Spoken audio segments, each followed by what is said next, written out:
here today with Angie Dobberfuhl. Hi.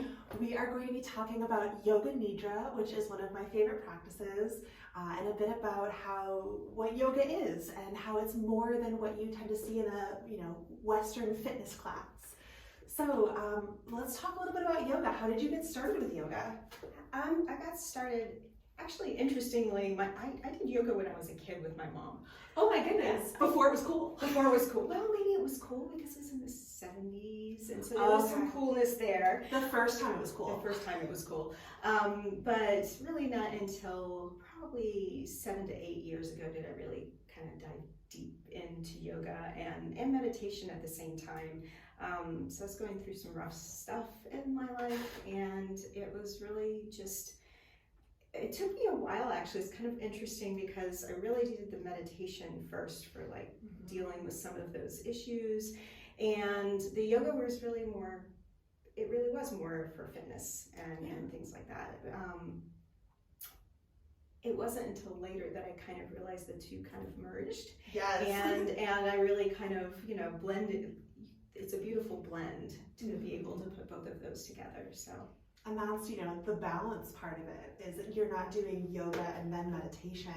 It's both and. It's both and. And I think it was really when I did my teacher training that I realized how much of the meditation that I was doing really it interlaced. And that's really what yoga is all about, honestly, is everybody thinks of it as the movement practice, but really when yoga was developed, it was so that you could sit longer and so that you could sit more comfortably, and so that you weren't scattered and that you were actually calm and settled in your body and in your mind. So yeah, I feel like most people have felt that at the end of a yoga practice. Like you go in and you're like, oh, my day. And by the end you're like, oh, love it.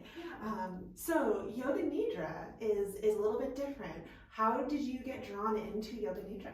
Yeah, so that's, again, I've done a lot of meditation practices, and I done on Insight Timer the Yoga Nidras, mostly for sleep because, I think like a lot of people, I get into bed and my brain is going 1,000 miles a minute, and I'm like this and that and this and that and this and that. So I've always had trouble doing that calming down before bed. And Yoga Nidra really helped me with kind of that settling down and just going off into sleep. And so I think as I was going through yoga and everything, I'm like, well, there's more to this than just going to sleep. Right. And so I got some books, started reading some books, and I'd already been teaching yoga for a while. And I'm like, I want to learn how to do this and really dig into what is this all about, and how can you use it? And so I think that's kind of, and again, I found some interesting things. The intuitive things that kind of come up again and again in your life. Crazy thing with Yoga Nidra. I did a school science fair project where I put my dad, I had him go to sleep, and I was trying to teach him something. That was my science fair project. Wow, so you've been into this for a while. Well, sort of. I love it. No, I had We're skirting around it. It's like, when I started learning the Yoga Nidra, I'm like, I did that science fair project how many years ago? So did your dad learn the things? He did. Oh, yeah. Wow, I love it. You were facilitating even back then. Yeah, totally. Teaching is in my blood. So just in case, if people are totally new to Yoga Nidra, what is it? So what does it look like? Yeah, so Yoga Nidra, the meaning of it is, a lot of times they call it yogic sleep. And it's a state where you're in this space where your body is really deeply resting, but your mind is aware.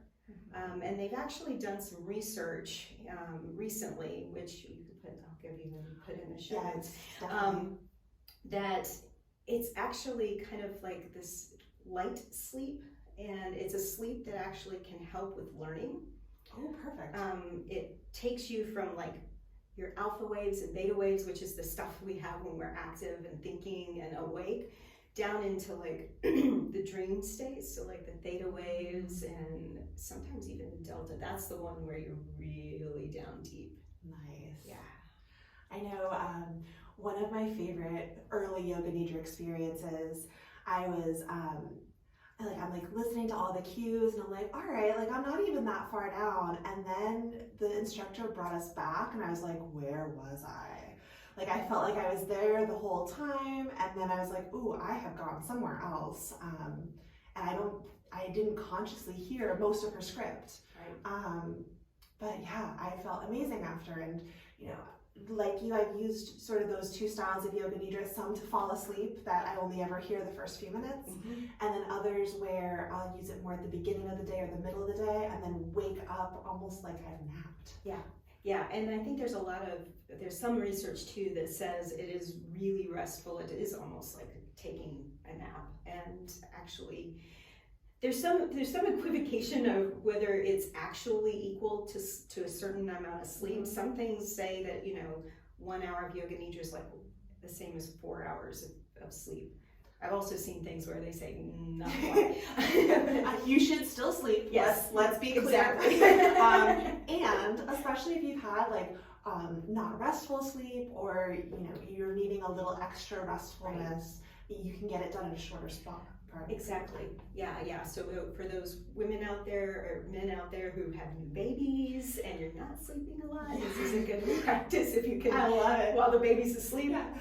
Yoga Nidra while the baby's asleep. And honestly, if you find someone with a nice soothing voice, the baby might fall asleep as well. That's true. Naps for everybody. Naps for everybody. Awesome. So who benefits the most from Yoga Nidra? Like who should seek that out? Yeah, so I think just about anybody does. There's really, I don't think a whole lot of contraindications. One thing to be aware of, one of the things that Yoga Nidra actually you can do it for different things. So you can do it for the very restful just experience of almost sleep.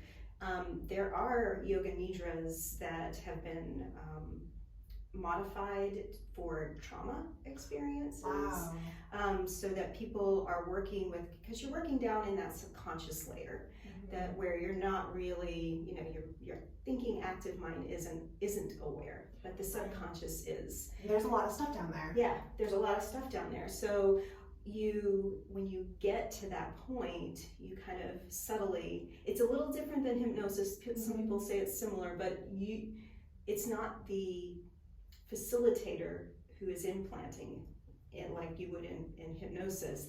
You actually have your own thing that you're taking down there with you and planting, and it helps people work with trauma without having to talk about it.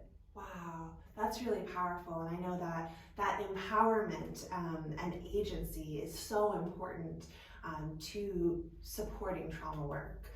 Being able to really empower to do the work themselves. And I know yoga in general there's been a lot more research out about how powerful of a tool it can be for trauma survivors to work with. And so it's really cool to know that there are even more reasons that Yoga Nidra specifically can help support that unconscious, subconscious journey. Yeah. But I think if somebody does have some trauma experience, or that you have some, just to be aware that when you're going into some of these deeper Yoga Nidras, that it can bring stuff up. Definitely, and that's where having some grounding techniques can be really powerful. So maybe some other yoga practices, feeling your feet on the ground, mountain is super grounding. And even if you're laying down for Yoga Nidra, taking time to notice what parts of your body are making contact with the floor. So all of those, there's so many great tools for yoga. Yeah. So you're actually going to be teaching a Yoga Nidra at Heartmind today. I am. I'm excited. Yes, and my hope, because I've had a little exposure to it, but I haven't dived as deep as you have. My hope is that you'll come back over and over, and we'll be able to explore different themes. So what does experiencing Yoga Nidra look like? What can people expect walking into that workshop? Yeah. So You can do it in a lot of different ways. I think one of the things that is a great way to kind of start it off to make it a little longer is a little bit of gentle movement, just to kind of get you in that space where you're feeling comfortable, where you're calmed down. You know, if you honked at somebody when you were driving over, you know, you kind of got to bring down. So there'll be some gentle motion, just kind of get you into that space where you're feeling comfortable. And then it's really about finding a comfortable position for you. Generally, that's laying down. It can be sitting up. It can be, you know, it doesn't have to be Shavasana, though a lot of people, that's typically what they do. It can be on the side. It can be anywhere where you're just feeling all comfy, cozy. In fact, a lot of times they talk about making your Yoga Nidra nest. I love that metaphor.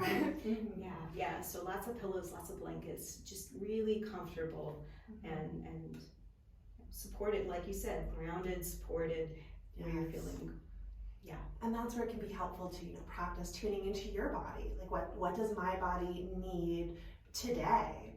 And I'm sure there's times when you come to your practice and set yourself up in a different position. Yeah, definitely. Sometimes too, in a lot of these, you set an intention for staying awake, even though you don't always stay awake. In these days and ages, sometimes it's hard to be, you know, you have a sleep deficit, and to know that that's okay. Yes. If you fall asleep, that's perfectly okay. That's what you needed.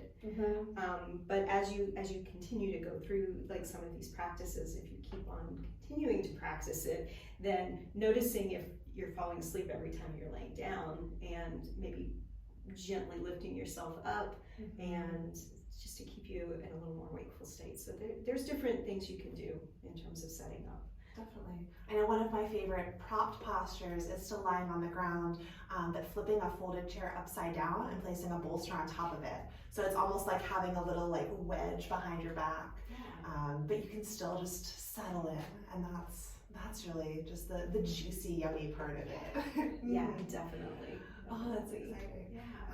So tell me about your personal practice, if I may ask. So I do a lot of different things. Definitely a lot more towards doing meditation. I do meditation every day, pretty much. Mine, I tend to do them in the morning, and I'm playing with different things, kind of depending on the day, the year, the month.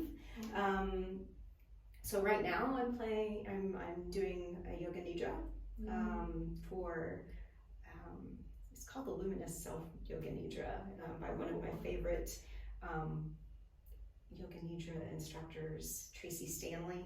She is wonderful, and it's a little bit more about going inside and kind of finding your voice and your home. That sounds lovely. Yeah. Oh, it's really awesome. I love it. And I think you touched on an important part, which is, you know, that seasonality of life. And I love that element of yoga with the depth of the tools that we have, where you can have, you know, a season where you're doing hot yoga and all these very like intense practices, and then you're like, oh, I need rest. I need going inward. And just cycling through all the different tools that yoga has to offer. Very cool. Definitely. So is there anything else that you'd like to share about Yoga Nidra? I mean, I definitely want to encourage anyone local to Gainesville to sign up for our workshop, because we'd love to have you come in and vibe with us. I know the first one's going to be February 11th, and if you're listening to this after the fact, there will probably be many more on the calendar. So I'll put links in the description. But yeah, any parting words or quotes or wisdom? Putting you on the spot. I should have come up with something. Well, there we go. Just being.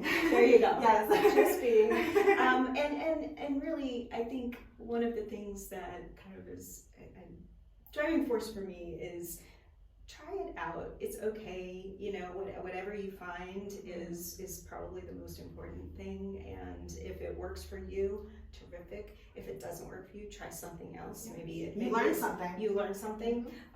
But give it a chance too. I mean, if it doesn't work for after one, maybe, you know, give it a little while. out. Just let it sink in, let it settle, and see Yeah. what you Sit with it. Yes. Another play for restorative yoga. Those nice slow practices. Yeah. Well, thank you so much for joining Thank you today. too. Thank you. Any questions that you have, be sure to drop them in the comments wherever you're listening. I would love to have Angela come back and talk more about different elements of yoga, Yoga Nidra. So any questions that you have, we would love to dive into and answer. And we'll put all sorts of links and things in the description too. So thank you so much.